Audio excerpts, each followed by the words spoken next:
Alrighty, so I want to try and see if my 22 long rifle will go through this tank or not.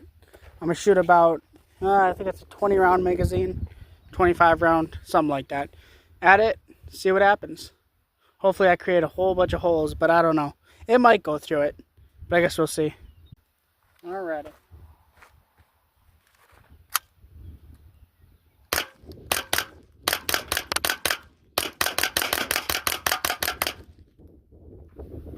Heck yeah, went right through. Yeah, that had no problem at all going through. And even some came out the other side.